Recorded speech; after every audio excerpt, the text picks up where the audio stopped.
So today, I'm going to attempt the impossible. Can I build a thriving theme park starting with no money whatsoever?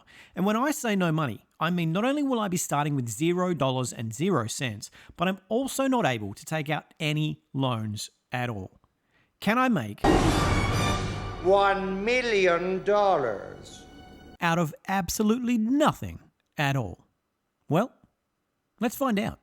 So we've arrived in Parkitect, and as you can see, our one and only goal is to make $1 million and then deposit it in the old Gringotts.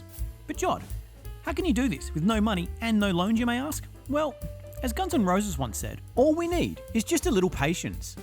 An early problem is that we only have one ride available to us, and that's the old trusty carousel. Now, to get more rides, we'll have to science the shit out of it and research them into existence, but that unfortunately costs money. So first things first, we need to turn off research to avoid going bankrupt almost immediately. With just the one ride available, I also only have 2 food stalls, a hot dog stand and a soft drink stand. Whilst that's great, they unfortunately all cost money.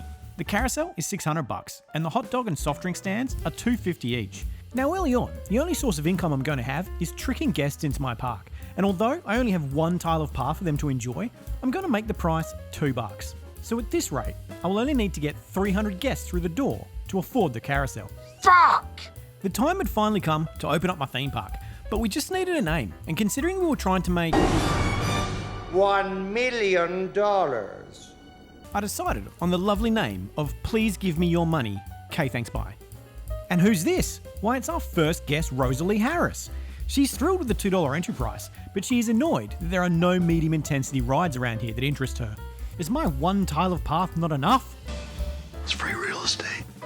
Speaking of paths, I have realised that of course, paths cost money too, and I will need to extend the pathway a little even before trying to save for a ride or a food stand. Disaster. With 7 guests now enjoying my one tile of path, I've managed to save $12.63, and I decide to take the plunge and buy one more tile of path. Now, our 7 guests can enjoy large open spaces of theme park goodness. What can I say except you're welcome? I waited for more customers to enter my park and bought another tile of path. The park is really starting to come together. The next step was to buy some staff pathing. The plan was to find another source of revenue, and the cheapest way to do that was to get a food stand. But to be able to stock it with goods, we would need staff pathing. So, some Guns N' Roses later, and we have our paths set up. Now all we needed to do was wait. Many months later. I'm now 6 months into this journey, and I've been saving money by charging a small entrance fee for each guest that comes in. I did, however, spend $4 on this bench to let my weary guests have a sit down. It's slow going, but Rome wasn't built in a day. A few moments later. The following Thursday. 4 to 6 weeks later. 6 months later. Yesterday. Much later. 75 years later. 2,000 years later. We've done it. 2 full years of game time has passed, and we finally have enough money to buy a food stand. Getting to this point has had its ups and downs. Mainly downs. Well, all downs really, as I almost died of boredom just to get here. But now, it was time to make some serious money. I give you a hot dog stand. We immediately run into problems. The hot dog stand needs goods, which costs $150. There's a building maintenance fee, which is $10 per month, and I've got to hire a hauler to deliver the payload, $16 per month. These are all costs that we really can't afford. So first things first, we're going to need a hauler to deliver our goods so we can then begin to sell our ridiculously overpriced hot dogs.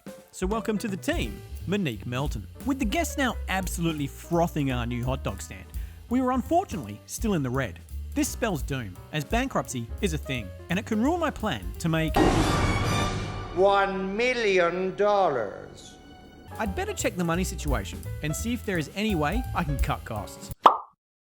Oh, that's not good. With bankruptcy imminent, I needed to find a way to maximize profits whilst also cutting costs. And after careful consideration, I decided to jack up the prices of hot dogs whilst also letting Monique Melton deliver the goods, only to then immediately fire her. In the arms After cutting costs, it was now just a waiting game to see if we could turn a profit before going under.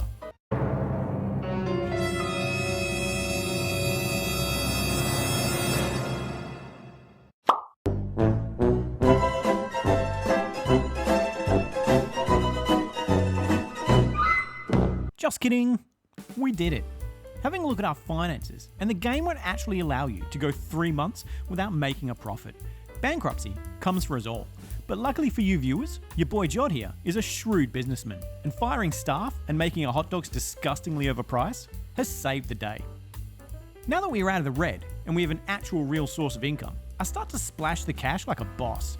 2 new benches to sit on, $8. 2 new tiles of path for our guests, $20. But next on the agenda, we're saving up for the coveted soft drink stand. But before I can do that, my little hungry park goers have eaten through my stocks, and my hot dog stand has run out of goods and needs to be restocked. So, you know the drill.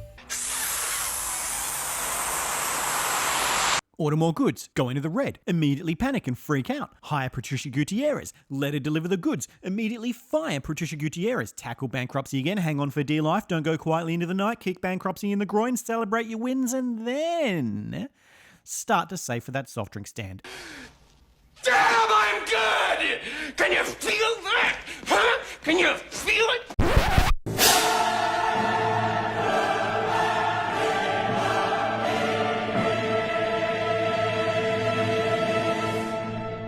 With the soft drink stand now purchased, the money is starting to fly in, and our next logical purchase is the only thing available to buy at this point, and that's the carousel. But these poor souls are buying burgers and then downing terribly watered down soft drinks, and we all know what that leads to. So it was time to delve into the world of research, but the only problem is, it's completely random. I can't directly ask the game to research toilets, but having said that, I either get extremely lucky or the game just understands I really need a toilet in my park, and it's the first cab off the rank. With the toilet researched and the money saved up, I pop her down.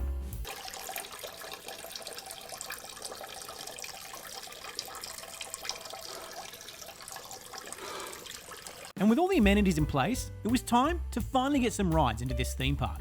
Rides are the real money spinner, and if I'm to make $1 million, then I'm gonna need a lot of them. First things first though, the classic carousel. We need $600, but because of my genius level business acumen, we can now get there relatively quickly.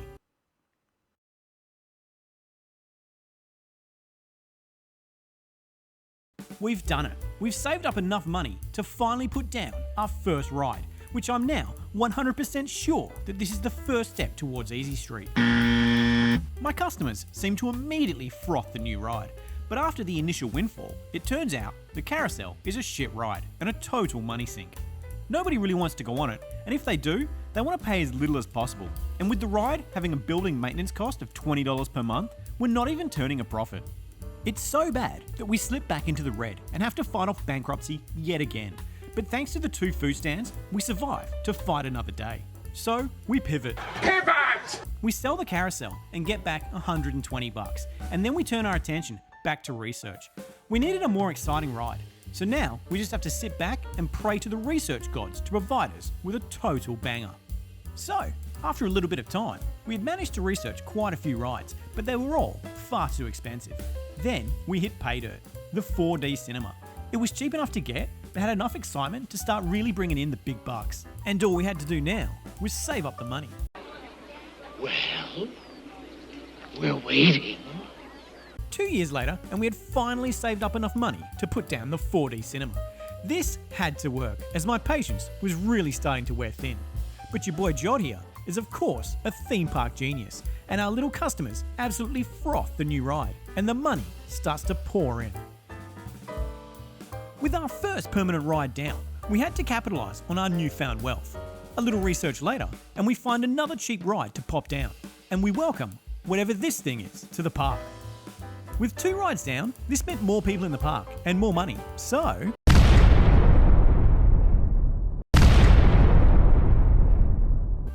now we were really cooking with gas. But the real MVPs, the real money spinners that were going to get us to $1 million were roller coasters.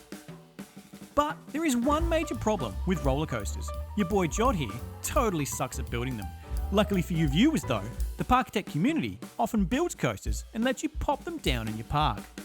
So we just had to choose one with a high excitement rating so we can absolutely fleece our guests of their money. 104.9, bloody hell, get in my park. With an excitement rating that high, I can rob my guests of $16 per ride. And I gotta tell you, it was perfect. Perfect. Everything, down to the last minute details. With 4 flat rides down, saving for our first roller coaster was a breeze. And once she was down, the full power of roller coasters was unleashed. By the power of Grayskull!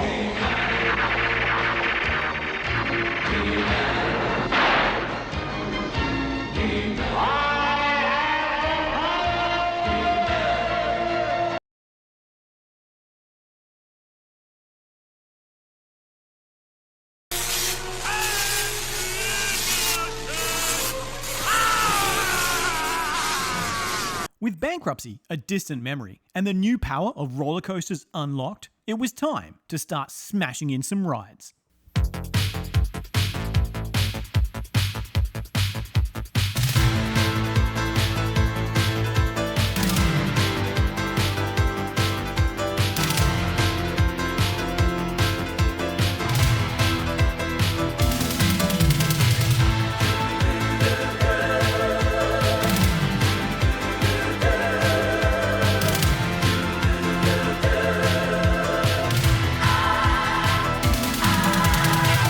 So let's check in on our guests to see how they are frothing the park.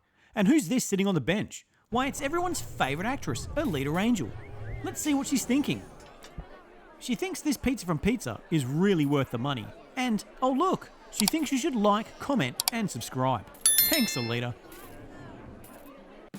With 4 coasters in the park and money coming in faster than we can count it, we were still well short of our goal of making $1 million. So, how could we get there quicker? Well, more rides, of course. Do it.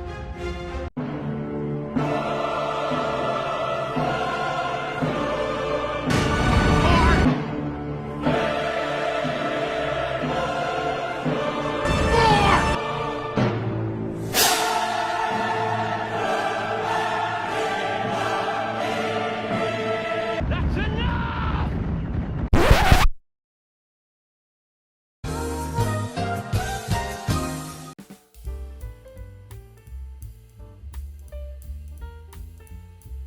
With the park now thriving, we were bringing in over $10k a month. It was now just a matter of time. But I'm impatient. How can I make them spend more money?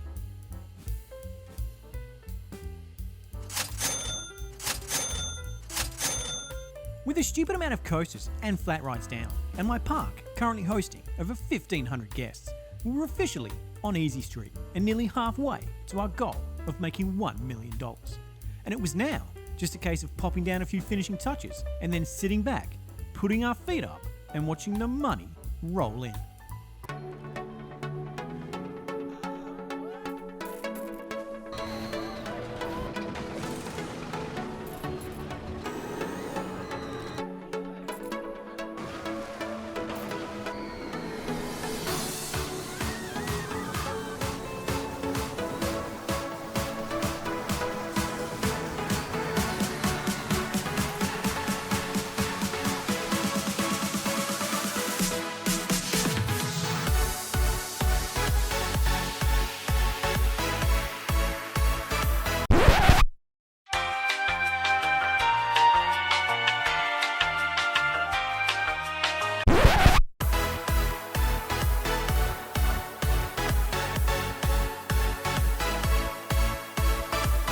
And that's it. We've done it. Can you make $1 million starting with $0 and 0 cents and not taking out any loans whatsoever? Well, the official answer is yes. Yes, you can. But do I encourage you to try this at home? Oh God, no. Absolutely not. This took forever. And I did it, so you don't have to. And that's it. That's all I've got for you today. I did it. I'm a hero to the people. I guess I'm kind of like Zorro. So what did we learn today? Well, basically, hot dogs are OP. I'm out of here. Thanks for watching, and I'll see you guys in the next one.